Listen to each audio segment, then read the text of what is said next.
thoughts, opinions, and general overall shade thrown on High at 9 News are those of the individual speakers and not those of High at 9 News, its audience, or its advertisers. The statements made do not constitute medical, legal, or financial advice, and for advice tailored to your specific situation, please consult with a licensed professional. Welcome to the High at 9 News Hour, where you will hear from cannabis industry experts and professionals from around the country talk about important topics while shining light on global issues and discussing cannabis as it relates to politics, regulation and reform, data and technology, science, research and medicine, family and parenting, art, celebrities and entertainment, fitness, sports, mental health and wellness, and plant-based medicines and entheogenics. Together, we are building a stronger community, fighting the stigma and creating change. With your hosts, Jason Beck and Rico Lamitte, joined by special industry expert correspondents from around the country, and daily antics brought to you by Cannabis. Coming to you live every Monday through Friday at 9 a.m. Pacific Time and high noon on the East Coast. And thank you all for getting high at 9 with us.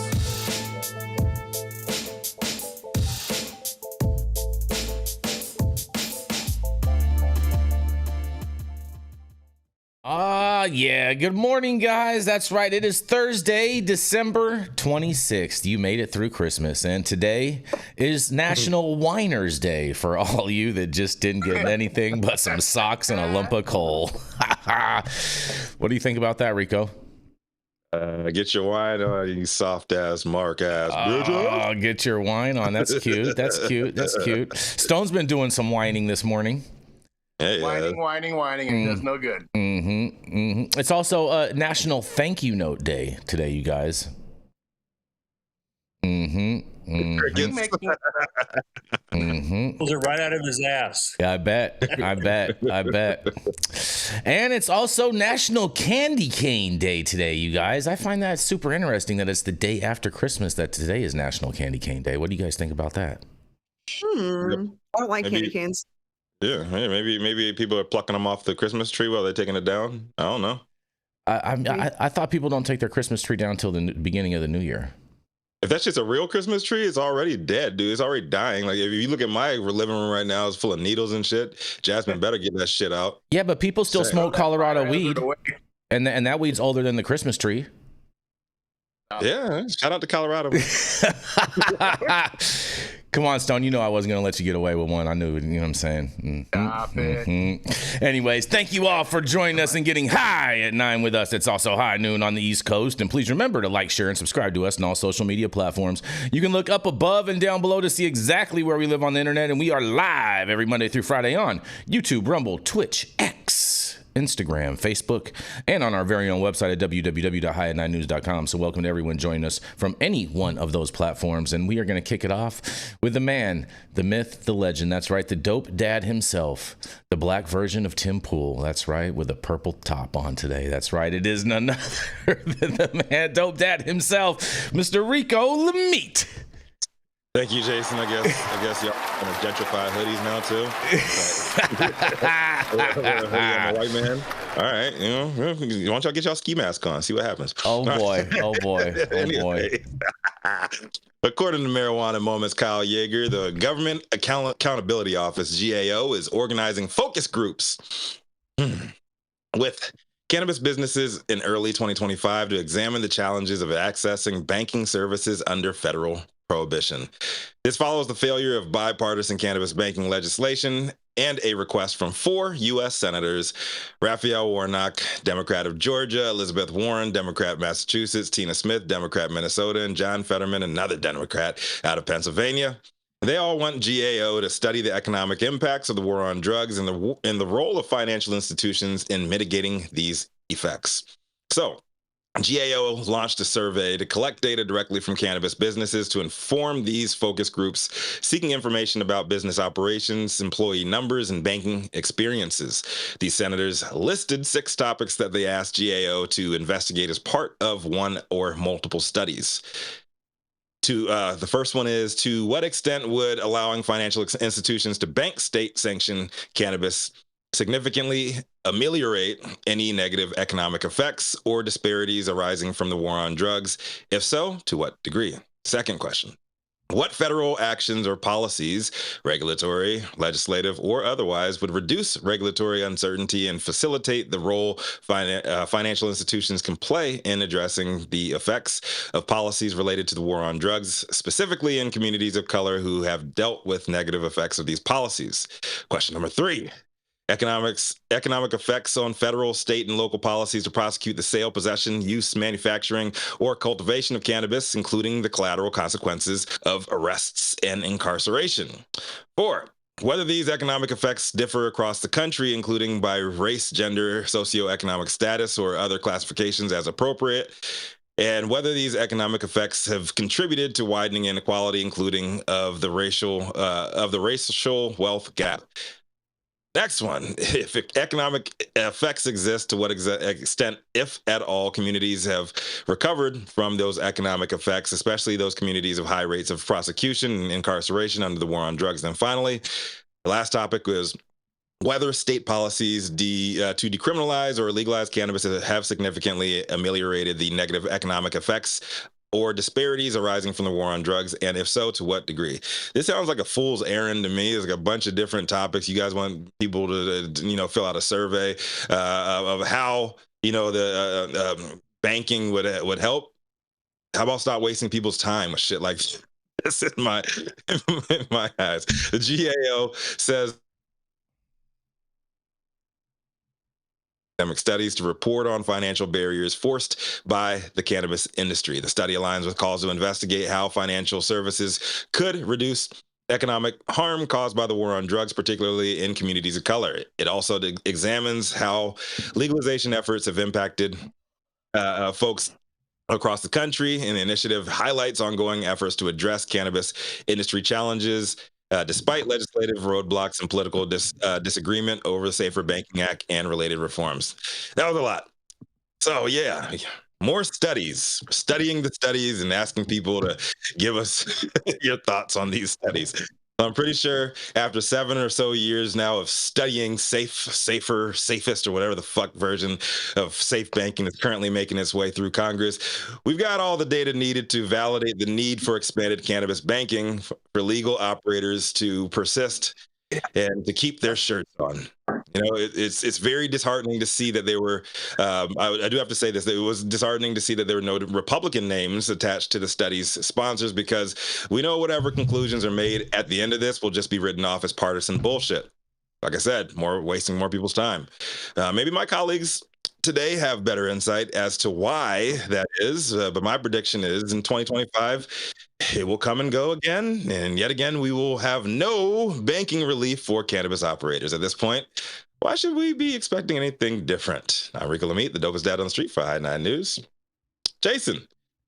Yes, Rico. Safe banking. Safe banking. Love me some safe banking. And you know what I'm saying? A Doge is going to come in and kick in, and you know what I'm saying? So I don't understand why they're really even necessarily doing this whole study, because they've already made the commitment that within the first 100 days, they're going to remove Operation Choke Point, which is basically a default safe banking right there. So I'm not sure why I'm with you, Rico. I don't know why they're putting out this survey. And who did they send this survey to? Because I didn't get asked any of these dumbass questions.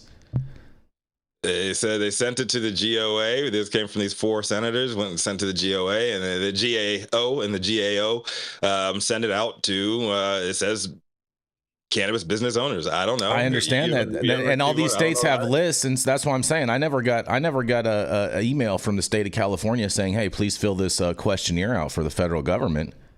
Maybe you got caught up in your spam filter. I have no idea. Hey, it could have. It could have. There's a lot of emails that end up there. That's true. It could have, possibly, but I didn't see one. And when I saw this, I was like, who in the hell are they asking? I wonder if they're only asking members of different trade organizations. That could be possible too. No idea, but I think this is, at this point, it's kind of like a fool's errand. If you're gonna pass the shit, pass the shit. I think like sending these long ass surveys out to folks, that's time that they don't have. Mm-hmm.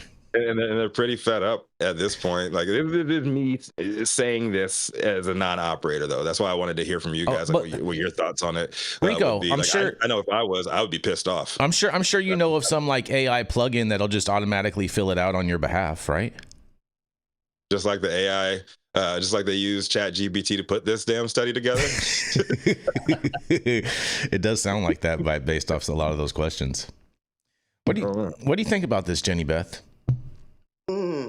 Okay. Well, since I still operate, they don't give a shit about us. So I don't know why we're wasting more time for something that is not going to happen once again. Mm-hmm. Yeah.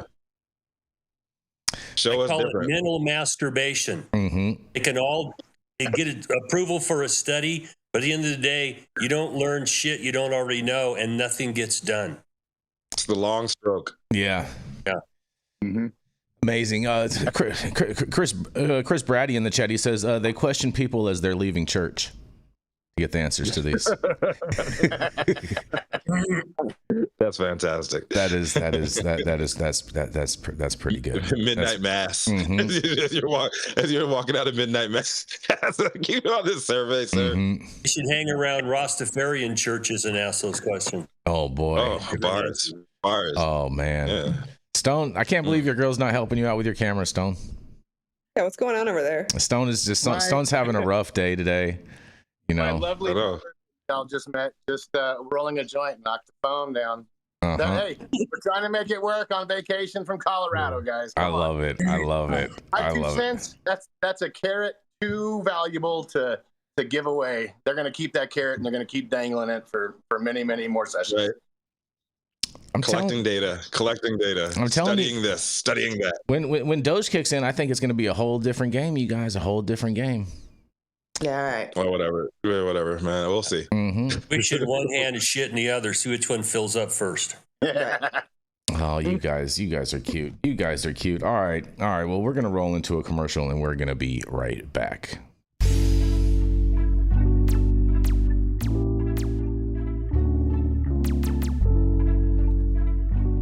Are you all ready for America's new #1 D9 gummy line?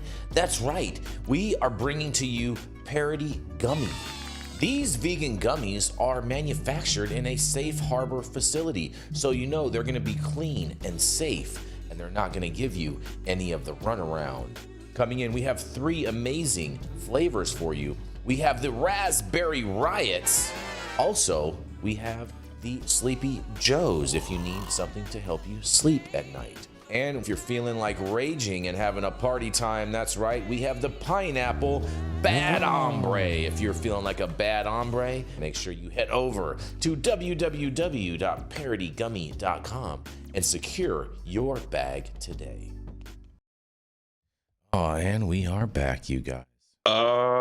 Yeah, y'all know who it is. Coming up next, it's the cannabis industry's very own MAGA Santa. Just filling up everybody's stockings full of parody gummies, and he's tired, but he's here to bless us with another story because he never runs out of energy. Here to bless us with his presence once again is none other than Jason Beck. Oh man, good morning, Rico. Good morning, everybody. Hope you guys all had a fantastic Christmas as well as a very special first night of Hanukkah, whichever holiday you're celebrating, or even a lot of houses celebrate both. Kwanzaa, bro. What about Kwanzaa? And Kwanzaa too. I thought Kwanzaa didn't start until tonight, though. Yeah, you were an afterthought, huh? I thought Kwanzaa didn't start until tonight. Just saying. Am I wrong? Am I wrong about that? I dreamt of a black Christmas. Close your eyes. All right, well, here we go, you guys, because an Oregon man sentenced to prison, you guys. We all know about Florida man, but this Oregon man was sentenced to prison after growing marijuana on federal land. And then he was claiming religious tax exemption, you guys. That's right. A Josephine County man was sentenced to federal prison for illegally growing marijuana and filing false tax returns with the IRS, authorities announced on Monday.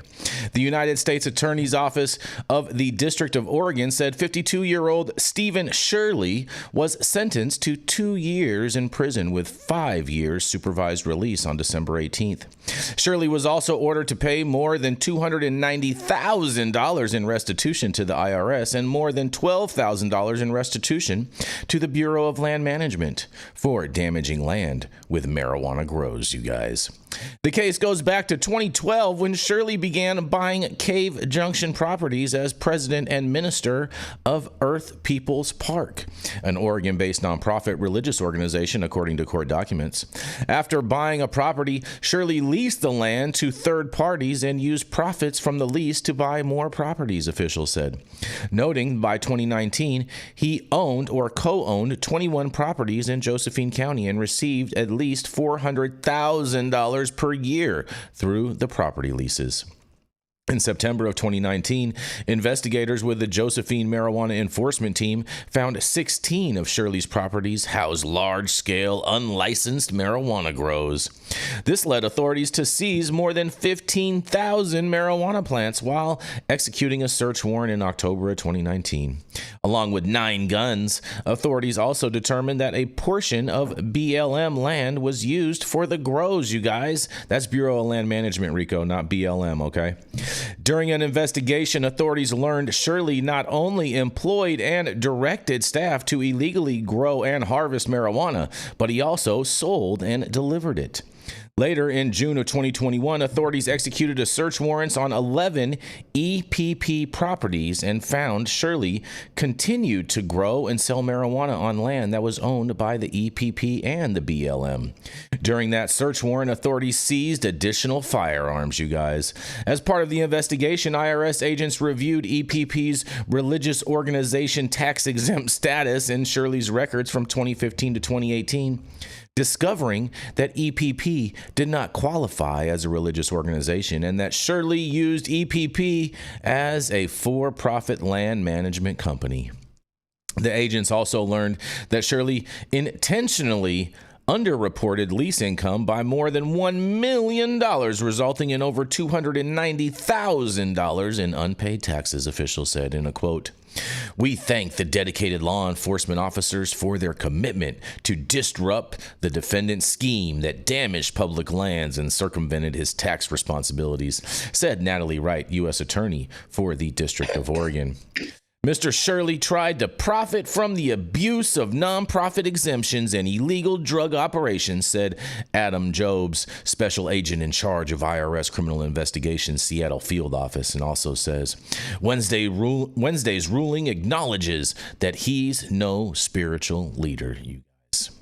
In August of 2023, Shirley was charged by criminal information with illegally manufacturing marijuana and filing a false tax return.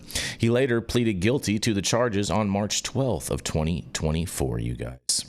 Well, what do you guys think about this? We all know about Florida, man, but what do y'all think about Oregon, man? I can't wait to hear what you guys have to say about this. By the looks of the pictures in that article, bro, looks like he had a pretty clean operation. Bro, this looked like a bad episode of Walter White when I saw this. When I saw these pictures, I was like, "This is not the trailer park you want to be in right now." I think that truly was Walter White, man. Wow, man, breaking sad. He's sad. I mean, this guy, he was just buying properties, slinging trees, and then filing taxes on it. This guy is crazy. Right. This guy's crazy, bro. He's just trying to do the right thing, man. That's the American way. What are we doing here? It's weed for the people, man. For the people. I mean, if he's a federal nonprofit, I don't understand why. What's the point of even filing the taxes with all of this money, bro? Like this is just crazy to me. Yeah, he filed the wrong ones. That's the problem. Like he filed it as a nonprofit, so that's the issue. And there was a school of thought for a long time that if you're like trapping or whatever, doing something that's slightly shady, and you're at least getting the government money off of it, they won't be so quick to come and get your ass. But that just throws you on their radar. Filed it as a nonprofit. Why not? Why not? It's Oregon. He's probably not making a lot of profit, but hey. Well, this was back in 2019, Jenny. He might have been actually making some money back then. He got that, at least a little bit. No, it was cheap back then too, man. I know, but like it sounds like he was just straight trapping, and so like if he was getting all the out of state money back then, he might have actually been making some money. Yeah. Maybe it's shipping it out to I don't know where the fuck you gonna where are you gonna ship it to? Well, we know Missouri has a strong market. Yeah, I guess. I don't know. It's amazing that people think they can get away with shit when they file documents with the government. Right. You know, don't break more than one law at a time. That's really incredibly stupid. That's multiple laws being broken at the same time. Mm-hmm. Dumb. Yep. Is he locked up right now? Is this guy locked up? It says that he was sentenced, so I'm assuming that he's locked up. It doesn't say like what day he went into custody. Yeah, that's possible too. Get his affairs in order. Well, I mean, in all fairness, bro, if you see the picture, Dale, he probably needs at least a couple weeks to clean up that mess around his trailer. Yeah, he's a pot growing hoarder. Mm-hmm. I was gonna say the same thing. I can see this guy on a TLC reality show. That for sure. Preppers. On Preppers. This guy would be great on Preppers. The suitors, we see that you threw up a super chat, but I don't see any chat in the super chat. So whatever you are trying to say, we are not seeing. So you may want to try again. Just throw it up as a comment, and I'll make sure to read it for you. But, yeah, please. Yeah, but thank you so much for that super chat, the suitors. We super appreciate that. Absolutely. Mm-hmm. Yep. Yeah. I mean, go ahead, Stone. What was that? I was just saying that was a Christmas present. He didn't say anything. Hey, Merry Christmas. It very could be, you know what I'm saying? Merry Christmas, Happy Hanukkah, all of that good stuff. It's very possible. All right, well, keeping this train moving, we are going to roll right on into Attorney at Law, Mr. Dale Schafer, Mr. Tio Loco, and the man with the plan who at one point in time did some time for a cannabis crime. He's the founder of Armada Law, and here to show you how he can defy gravity by not only wearing a cape, but pissing up a rope is none other than Attorney at Law, Mr. Dale Schafer. Good morning, everybody. I hope you all survived having to be around family for the Christmas holidays and that you didn't get too much indigestion. I know Rico's still recovering from drinking too much, but that may be an ongoing issue here. Facts. My story today comes out of Marijuana Moment by Ben Adlin, and it was I think it was Monday this came out. It's been a slow news week for cannabis. People are smoking a lot, but they aren't getting a lot done anywhere. The line here is legalizing marijuana led to immediate decline. Opioid overdose deaths in U.S. states, a new research concludes. Now, as I was reading this thing, I was harking back to 25 years ago when Molly and I started doing recommendations. One of the first things that we discovered was that people who had access to cannabis reported taking less prescription opioids and also benzos. People that have anxiety, have trouble sleeping, they pop. The doctor will write you a prescription for Valium, Ativan, Xanax, whatever. And what we found when we first started is that people reported to us that they were able to use cannabis and either cut down or eliminate completely their prescriptions for chronic pain medications, for anxiety, for insomnia, things like that.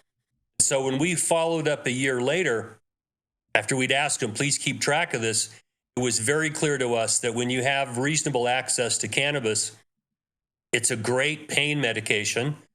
It doesn't have the dependency concerns that you have the opioids.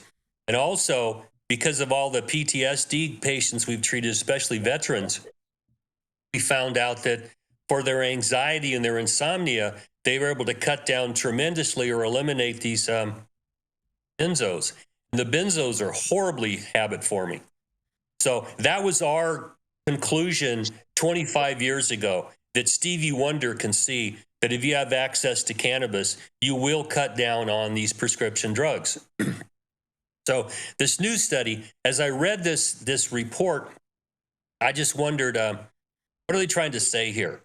Because if you write fewer opioid prescriptions, the tendency, in my mind, would be that you're going to see fewer overdose deaths, because a lot of people are just stupid with opioids. They don't understand. If you take one, it's cool. You take 5, you may be dead. And if you're out in the streets looking for it and you get fentanyl in it, you're going to be dead. Their reports are at 3.5 fewer overdose deaths per 100,000 people. As I took a look at this and read it a couple times, this is non-peer reviewed research. In the academic world, that means that you pulled it out of your ass, and until you have your academic colleagues review it, comment upon it, you address the deficiencies that are brought to your attention, this really isn't worth a lot. Okay? But it is some more information that if you have cannabis access, reasonable cannabis access on a regular basis, they call it recreational legalization is the term they use here. And if you have that, people will use cannabis for things like pain relief. And not talking only about opioids. I'm talking about Motrin, Tylenol, things like that. What people have traditionally taken, which have horrible health consequences to it. Of course, some of this happened early in the legalization game, was right at the height of the opioid crisis. Thank you, Sackler family, for convincing doctors OxyContin was not as addictive as hydrocodone. Fucking idiots go to medical school and buy that kind of bullshit. But what I want to get people to think about is if you drill down into what people are using cannabis for and the health consequences of not taking things like Tylenol, which is hepatotoxic, Motrin, which burns holes in your stomach, of course, hydrocodone, oxycodone, Tylenol with lauded, those kinds of things, morphine. If you have access to cannabis, you use less of it or you don't use it at all. And these are not brand new findings. Same thing with PTSD. If you have access to cannabis, you can sleep at night. If you can sleep, you start the process of unwinding some of your PTSD. Therapy now is more helpful because you're actually getting some sleep. And what I would like to see is this research being authorized and not, we're asking questions of people. Try to set up, if you can do blinded, single blinded or double blinded research here, get statistics. But what I'm reminded of is Sue Sisley spent better part of a decade trying to do research into whether smoking weed makes your PTSD better. We all on this panel know it. Everybody listening to the show knows it. But it took damn near a decade, her being fired, to get the first approved study that says, hey, guess what? If you smoke weed and you're a PTSD suffering veteran, you're probably going to be better off. Well, no shit, Sherlock, okay? Can we get better authorized research here so we're not worrying about whether the academics are going to tear this research apart? We have academically led and funded research that doesn't have the taint from the DEA trying to, at every twist and turn, take away your credibility. So I think this is good news, but it's not brand new news. And we should have these statistics available right now to take to Congress and to these states that are still struggling with cannabis legalization. These are the positive consequences of legalizing cannabis recreationally and medically. So I'm going to throw this back at you for your comment. What do you all think about this? Well, I mean, Dale, I mean, this, just like you said, this is stuff that we all know exists, that, and Nick actually threw in a very good point in here. And where did he go here? He says veteran suicides went down 72% in the first 2 years in every single legal state that either went medical or adult use. And so everyone knows that cannabis helps with this opioids, and the fact that they're spending so much money to prove it, when everyone seems like we already know it, and they keep on producing studies after studies that still produce the same thing. So I'm like, everyone wants to say, oh, we need more research. I think we have enough research on this, guys. Hell yeah, we do. There's so much research. Ridiculous. We have plenty of research, but what we have are preclinical trials, because you can't do an actual human-involved clinical study that is medically recognized by the FDA on something that's federally illicit. That's the problem. It's like, yes, we have all this research, but the powers that be aren't going to acknowledge it until it's an actual clinical trial. But okay, well, to that point, Jenny Beth, I mean, couldn't we just do a study on this in Israel And because it's federally recognized there. It has been done, and we still haven't acknowledged them. Research has been done in Israel for a very long time, in other countries for a very long time. We are behind, and my point is we're choosing to stay behind and ignore the research we have. We don't need more studies. We need people who are going to pay attention to the data that we've got. All right, so then Jenny Beth, I think you said the quiet part out loud. The problem is the FDA. Yep. Mm-hmm. Oh, and the DEA too. They're not helpful. Yeah, like I said many times before, man. Get rid of all of these 3-letter agencies. Well, Doja's about to kick in, you guys, and a lot of these things, people are gonna be jobless pretty soon. Yeah, I just can't wait for you. I just can't wait to see you devouring your words, Jason. See how you spin this shit. I know you guys love this. I know. 6 months down the line. Mm-hmm. Mm-hmm. Did anybody get Jason a tinfoil hat for Christmas? No. I'm pretty sure underneath that hat right now he has a tinfoil do-rag on. Boy. Right, Jason? You guys are funny. I actually saw a funny meme about tinfoil hats yesterday. It was pretty good. You ordered one. No, I did not order one. It's ridiculous. I have tinfoil in the house. If I wanted to, I watch a little YouTube video on how to do origami with tinfoil and make my own. But it was really funny. It's like it's going to protect you from the aliens coming in and trying to manipulate your mind and read your brain and things. And it was it was so good. It was hilarious. I enjoyed it. It sounds like a good time. It was. It definitely was. I think you just wrap it around your hat, Jason, and then just pinch it at the middle. Like a turban? I don't think that's how you do it. I think you fold it, you make like a little brim, you know what I mean? Okay, well, just let us know when you're done with it.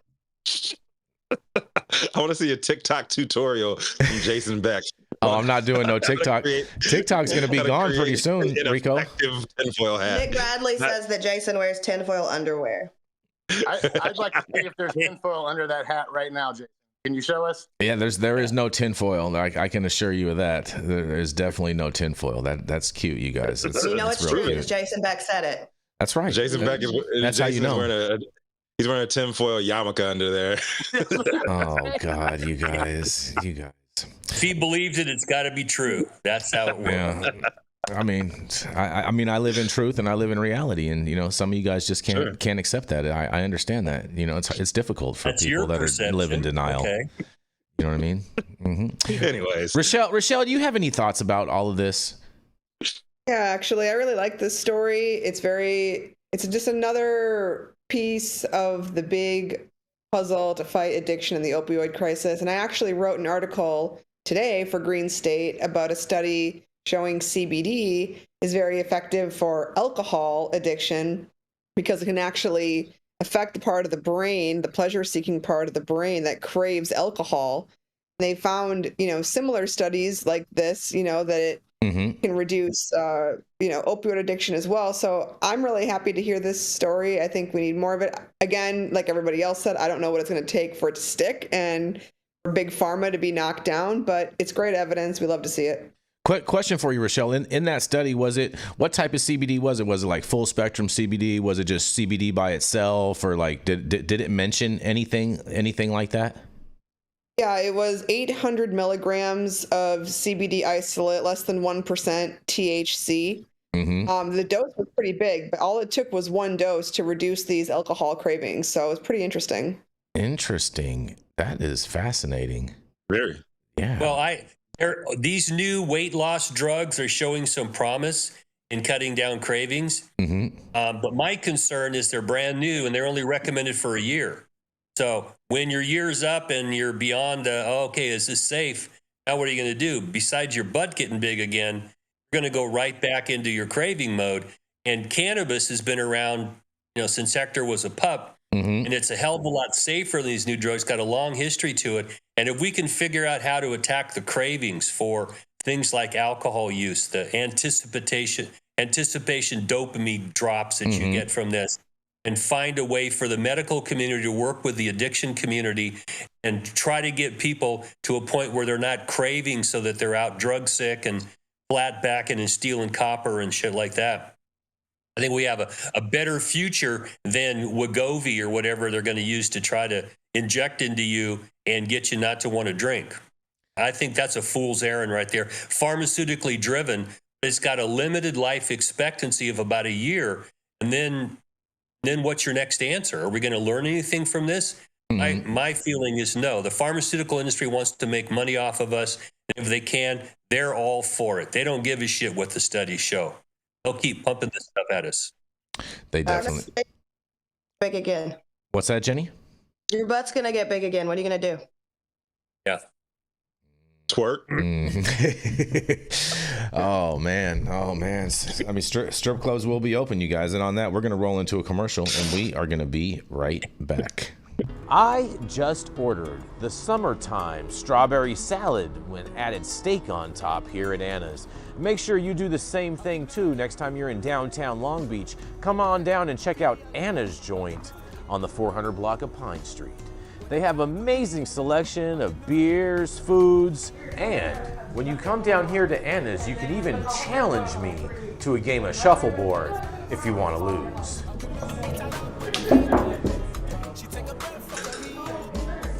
Did you get that? So, next time you're in downtown Long Beach on Pine Avenue, make sure you stop by Anna's Joint on the 400 block. Not only do they have Anna's Joint, this restaurant and bar, but they also have the amazing deli next door, and then next door to that, they have a very exotic flower shop. You may want to stop by and say hi.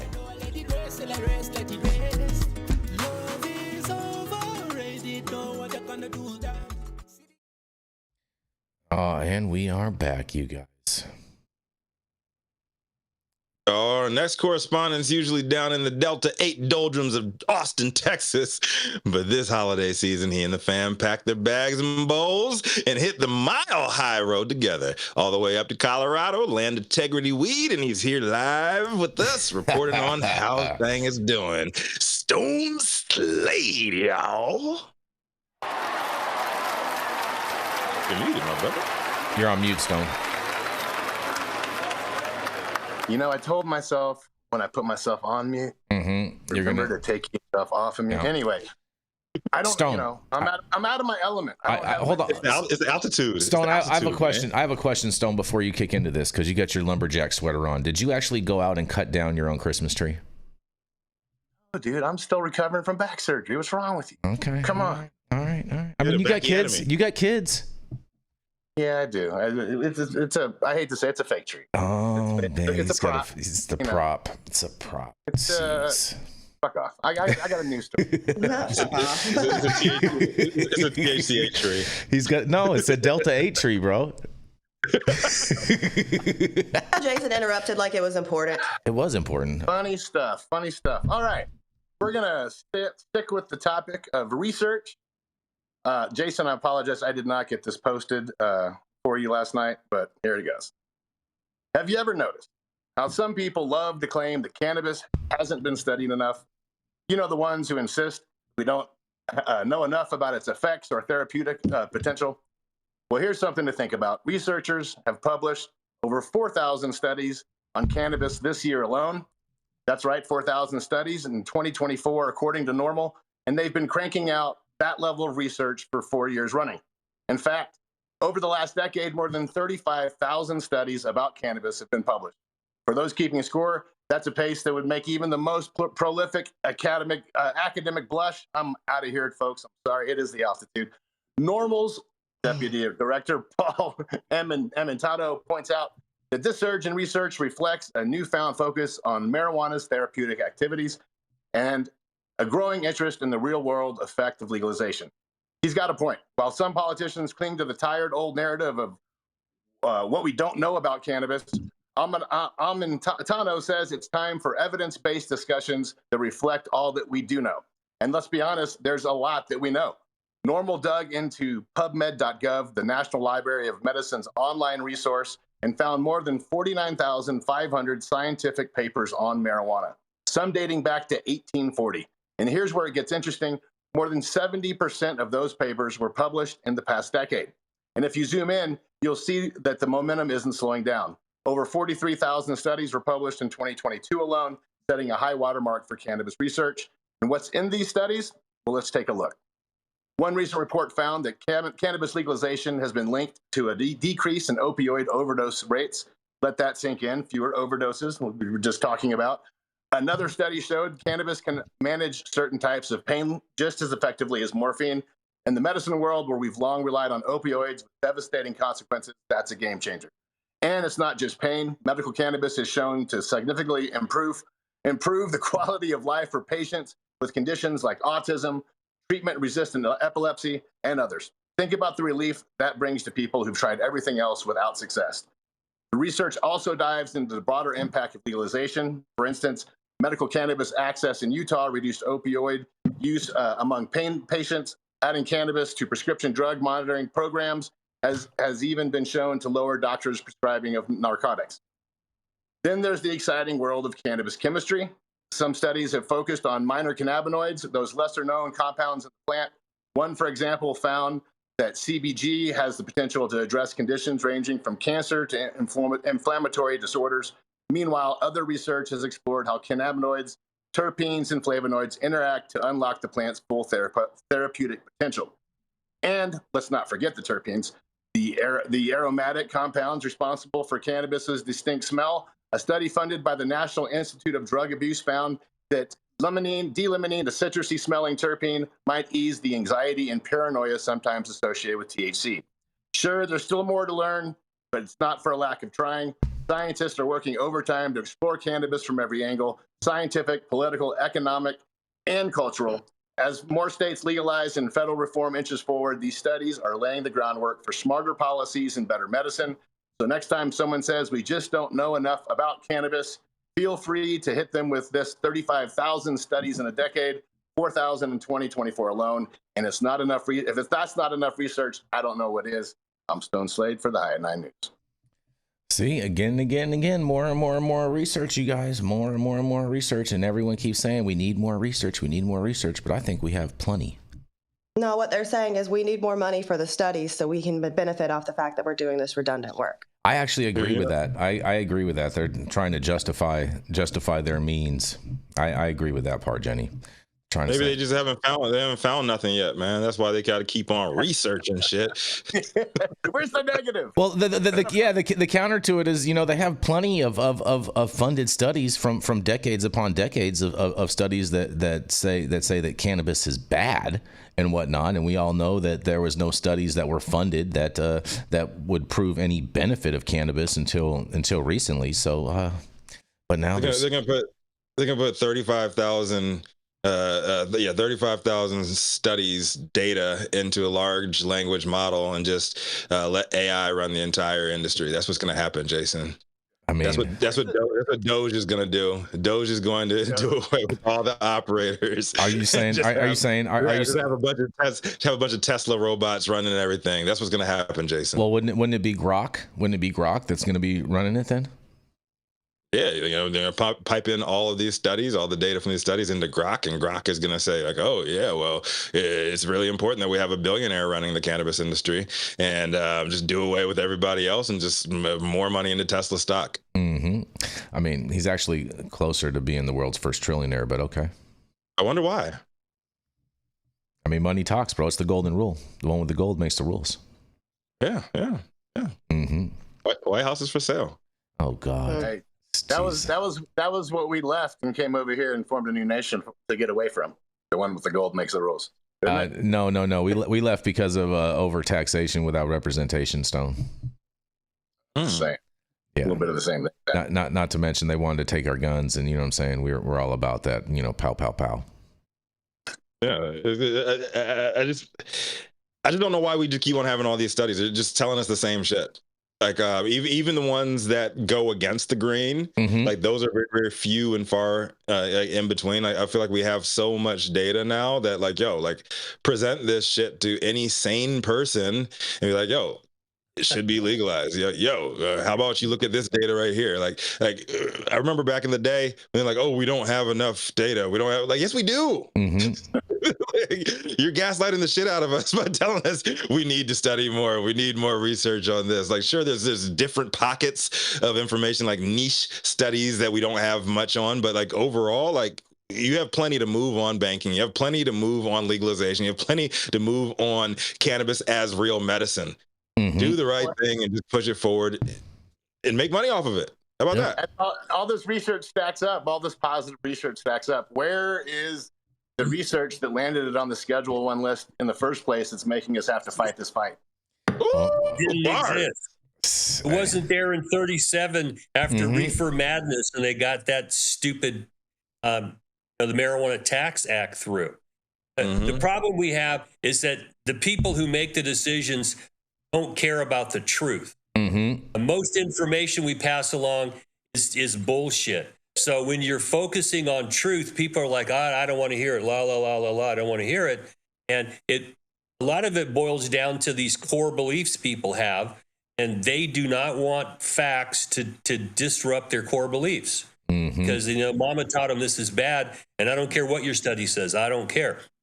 And that's what we face. The majority of the people in this country accept that this is good medicine, and throwing people in jail for it is absolutely crazy and should stop. But when we get to these legislatures, the Congress, we have to go in and keep justifying doing more studies. Why? Since O'Shaughnessy came back in the 1830s from India and said this shit will stop kids from having seizures, there's been nothing but positive news for the medical community about using cannabis.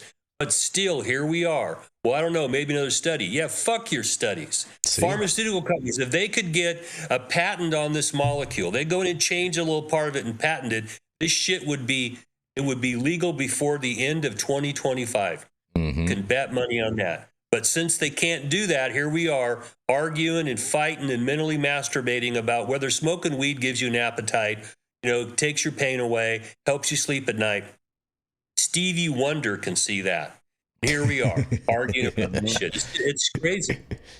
All this studying, we still can't pass the test. What do you guys say about all this, Rachelle? I mean, I agree with what everyone else is saying. It's like we keep seeing the same things over and over and over. And I said it just earlier, but what will make and who's putting up a fight against it? It's big pharma, right? Like they don't want to hear it. They don't want to see it until they can get their hands around cannabis themselves. They have no interest, and they're just too powerful to be beaten in this country. Yeah, and Omar Figueroa is joining us in the chat today. He says, "Here we are, and still no Coke coming out of the drinking fountain, you guys." Thanks, Omar. Yeah, thanks so much, Omar. Good to see you, buddy, and I hope you guys all had a Merry Christmas and Happy Hanukkah, whatever you guys are celebrating out there. And we're gonna roll into our last commercial, and we're gonna be right back. Kwanzaa, Jason? Oh yeah, you skipping over Kwanzaa again? Kwanzaa starts tonight, bro. Kwanzaa starts tonight. I was gonna save that for the end of the show, but whatever. Sure. Happy Kwanzaa, Happy Kwanzaa, everybody too. Yeah. Are you a business that's suffering from the hyperinflation that is plaguing America today?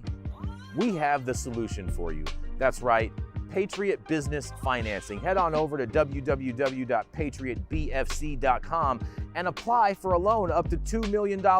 Any state, any industry, even the cannabis industry, the CBD industry, as well as the industrial hemp fiber industry. Secure up to $2 million today, and make sure that when you apply, you tell Paul you said hi from High at 9.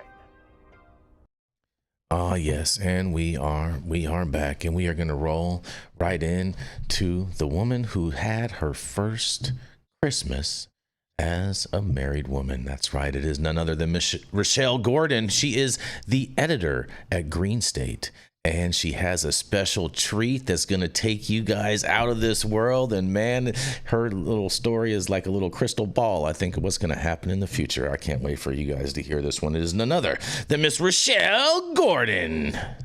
Yeah. That was nice. Thanks, everyone. Hope you're all having a happy holiday season.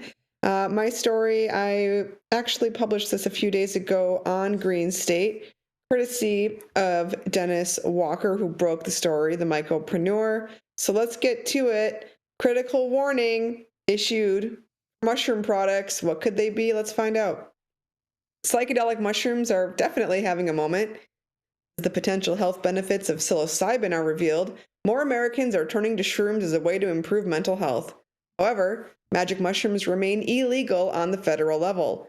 As an alternative, many turn to legal psychedelics, including products derived from Amanita muscaria mushrooms. Amanita gummies and similar goods contain the active ingredient muscimol, which is known to elicit psychedelic effects. Hope I'm pronouncing that right. Currently, the compound is not considered a controlled substance, meaning Amanita products are technically okay to sell, purchase, and consume. But a new warning from the federal government teases potential restrictions on these popular products coming soon. Psychedelic journalist Dennis Walker, aka the Mycopreneur, broke the news in a recent email, calling it, quote, the crackdown we all saw coming. The FDA sent out a letter to several manufacturers last week, cautioning that Amanita muscaria, its extracts, and certain constituents are not approved by the government for use in conventional food. The letter states these compounds, quote, do not meet the generally recognized as safe standard and are unapproved food additives, unquote. The FDA also reviewed research into Amanita muscaria, highlighting its findings in the note. Officials state, quote, there is not enough safety evidence to show that the consumption of these substances as food ingredients would be safe. In fact, the information available indicates that their use as a food ingredient may be harmful. In addition to publicly available studies, the FDA referred to its own, quote, bad bug book in its research. The text, which highlights pathogens known to cause foodborne illness, discusses Amanita muscaria mushroom toxicity at length. Adverse reactions to ingestion may include gastrointestinal symptoms, delirium, and sleepiness at small doses, and severe neurological symptoms such as convulsions and coma from larger doses. The letter also cites an increase in adverse event reports stemming from Amanita products. The most high-profile cases involve the brand Diamond Shrooms, whose chocolate bars, cones, and gummies have been linked to dozens of illnesses and potentially 2 deaths. The government issued a nationwide recall of the products in the aftermath. While Amanita muscaria is still technically legal, the FDA letter illuminates the writing on the wall for makers of gummies and other consumable products. It's unclear what's next for the booming Amanita market, but fans and makers of the products could be in for a rude awakening in the future. So, what do you guys think about this? Were you anticipating a crackdown on Amanita? Do you think we'll see something in 2025? What is going to happen with these popular products? Also, do you guys fuck with them? I've never tried them, but I'm curious what you guys think. Amanita, huh? I haven't heard of this. Amanita. Yeah. No, you have. I have. I did that. Remember, I did that story on like last Christmas where they had about the shamans that would go get the Amanita mushrooms and the reindeer would be all high on it. That's how the story of Christmas was probably that guy with those people were tripping. Mm-hmm. It's the red mushroom with the white dots on it. Oh, that's okay. Okay, I'm familiar with those ones. I thought they were called something else, but okay. All right. Okay. The Mario mushroom. Shout out to Luigi. I see what you did there, Rico. That's cute. I think it only makes sense that they would have some type of a crackdown ultimately on this, but are they ever going to clean it all up? It's just like, oh yeah, it's like, oh, we're going to do a crackdown on some of the illegal grows in Oklahoma, right? Are they ever going to clean it up? No, not a chance. It's more of that put the toothpaste back in the tube. Yeah. So that's already too far gone for all of that. You know what I mean? Their only hope to clean this up is with price compression to make it to where it's not functionally feasible financially for these illicit operators to operate. That's the only way to extinguish them. Yeah, I kind of want to try these though. I kind of want to try these just out. Mm-hmm. Anytime somebody finds something that makes them feel good, the government's got to fuck it up, make it illegal. It's just the way it works. I know. All right, shit. I mean, you like stuff like this, Jenny Beth. What do you have to say about this? I mean, what? I mean, you like these kinds of products, these little fungi products. Mm-hmm. What do you have to say about all this?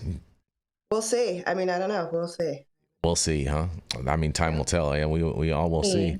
I think it's inevitable, and I think I think whatever they decide to do with it will also be something that the same type of enforcement mechanism that they tried to do on other psychoactive substances like cannabis and whatnot that are in the illicit market. So, I think that's ultimately what they're going to try to do. Whether or not they'll be successful, I seriously doubt that they'll be successful at this, but there will be some victims and some people that feel the wrath of the government. That's for sure. Mm-hmm. Pretty easy to grow mushrooms, so good luck trying to stop that. Mother Nature's got them all over the damn place. You know what's funny, Dale? I was walking down to the pier yesterday, and I just looked on the ground, and all of a sudden, it had rained the night before, and then all of a sudden there was like 15 mushrooms just on the lawn on the side of the road. I was like, what's going on over here? Yeah, did you eat them? No, I did not touch those things. No way. I did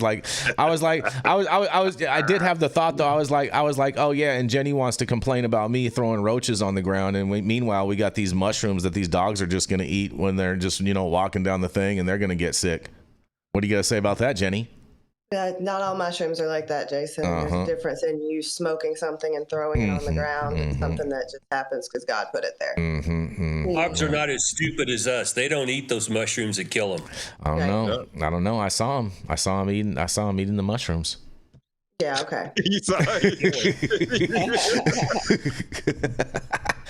What happened next, Jason? Right. What happened after that?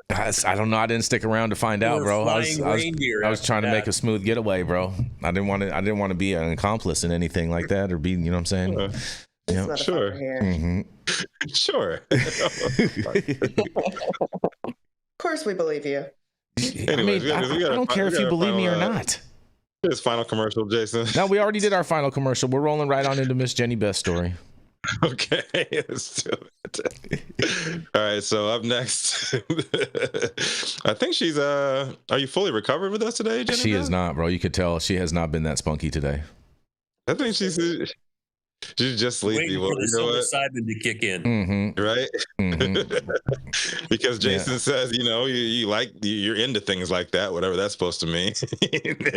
Fresh off her 2-week celebration of 36 years on this planet Earth, we have none other than the mouth of the South. She is the juice behind Justice Serve 501c3, and also the mind behind Kind Cannabis Consulting, and the favorite correspondent to some of our semi-creepy audience members here. Jenny Beth Dills. What you got? Semi-creepy is crazy. All right, well, because the Glasgow Common Council has officially prohibited the use of medical cannabis by city employees both on and off duty without exception. The decision aligns with Kentucky law, which permits cities to implement such policies and maintains the city's zero-tolerance stance on drug and alcohol. During the council meeting, members expressed concerns about fairness and enforcement. City Attorney Rich Alexander clarified that employees cannot have medical cannabis in their systems while working for the city.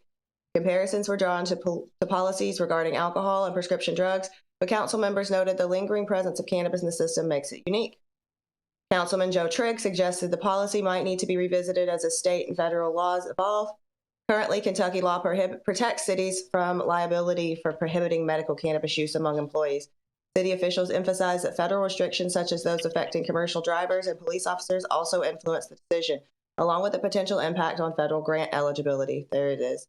Human Resource Manager Lance Crimmins underscored that the evolving nature of cannabis regulations could prompt future policy review. For now, city employees are expected to adhere to the prohibition as part of workplace safety and compliance measures. This was the final council meeting of the year, during which the contribution of outgoing city council members Patrick Gauntz, Marlon Wicker, and Max Marion were also honored. So there we go. Glasgow's screwed. If you work for the city and you're part of City Council of Glasgow, you cannot use medical cannabis, even as Kentucky pushes their system and their regulations forward. So this is a shame. I think shame on you, Patrick, Marlon, and Max, because you guys are finally making your end contributions, and what you decided to do was say, screw you guys, you can't use medical cannabis, but those three can because they are gone. So I'll throw it back to you guys. I think this sucks, but here we go again. Same. I agree with you, Jenny Beth, on this. And, in this picture, these guys are smiling like they're so proud of the work that they've done in regards with keeping people from medicine that could definitely help them. it's very, definitely very, very frustrating. You know, and whatnot. Same shit, different toilet, man. Yeah. Especially when you have a governor that is advocating for citizens to break federal law and cross state lines and to go buy cannabis because their system's not set up yet.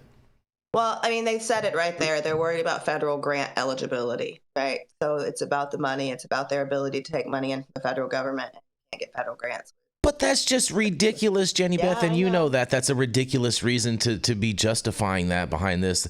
But is that not the? I mean, at least they told us the truth this time. We want to get the Fed money.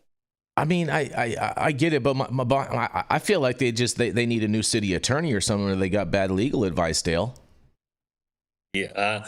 Well, there's the thing called the legal or de jure, and then there's the de facto. Mm-hmm. De facto is the government holds a lot of strings for money. Mm-hmm. And that's one of the ways that behind closed doors, they get their policies enacted. They just either threaten or actually do cut down on funds or don't give these grants. Mm-hmm. And when your city depends on this money to pay its bills, behind closed doors, people are figuring out ways to keep that money flowing. Mm-hmm. And despite all the evidence we can show that it doesn't cause workplace impairment, and if it is, then test them and fire them. If they're fucked up at work, then fire them. I don't have a problem with that.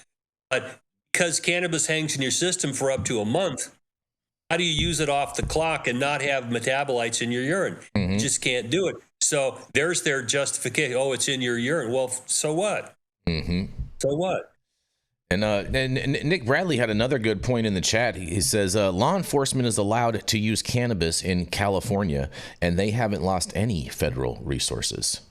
Yeah, it's a chicken shit excuse. It totally is. That's what I mean. There's other places, other municipalities or whatever that are doing this and doing this without losing their federal money. So it's a chicken shit excuse to say, no, you can't do this. And it's obviously they're not taking cannabis as a serious medicinal, whatever. They're not. That's what I'm saying, Stone. I feel like their city attorney is just not as educated on this topic, and they took the advice of their city attorney, erring on the side of caution and whatnot. But really, if the city attorney had actually done some real work and research on this topic, he would see all of these different.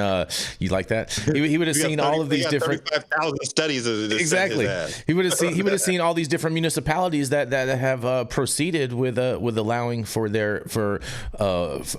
their employees to be able to use, as long as they're using it off of the clock. It's just They just don't want to. Yeah. I wish they would just say that at least. So Jenny I've Beth, met plenty of city attorneys that have this mindset that this is just bad. And talking to them is like trying to teach a pig to sing. Mm-hmm. The day everyone's pissed off and the pig still can't sing, and these guys don't change their mind. And behind closed doors, they still have significant power to cause problems. Mm-hmm. And I mean, what do you do if they keep electing them or keep putting them in these positions?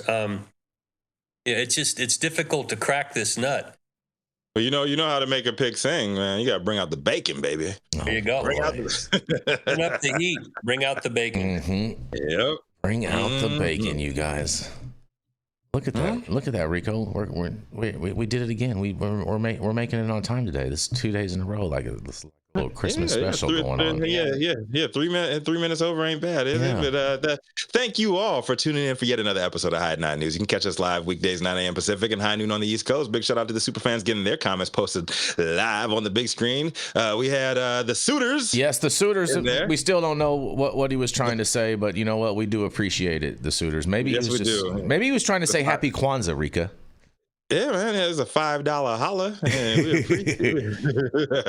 We appreciate that. And, that $5 will be going into the next cannabis study. Mm-hmm. As we study what else pisses people off. Just to gaslight some more tomorrow. Mm-hmm. Also, big shout out to the rest of our online supporters and the live audience members tuning in and giving us feedback on the daily headlines of chaos we like to call the developing cannabis industry. Our vetted correspondent team tuning in from all over, bringing us much needed variety of perspective and your respected opinions to the table. Our production team, Millie and Adam behind the scenes, keeping our AV struggles in check. And finally, Cannabis Sativa L, the reason why we show up to read these stories every single day. It has been December 26th, 2024, the show's over. You've all been blessed with the top industry headlines. And happy Kwanzaa to everybody. Happy Hanukkah to everybody. And whatever else you guys celebrate. I hope you remain happy in these days to come, because we know that the aliens are coming to take over any second now. We're going to all be deported. Mm-hmm. We're all going to be deported. My name is Rico Lamitte, the dopest dad on the street for High 9 News, America's #1 daily cannabis news show. And we're going to pop this thing right back out to the man, the Mile High Man himself. With a D8 tree. Stone Slade. D8 tree, you're killing me, Jason. Hey, I got nothing really to say. Merry Christmas to everybody. It's still Christmas time. Happy Kwanzaa. Whatever it is you celebrate, marry that to you. Love your loved ones. Love your people. I love you guys. Thanks for tuning in. Yes, indeed. Stay married. Mm-hmm. 2, 1, 2, 3, 4.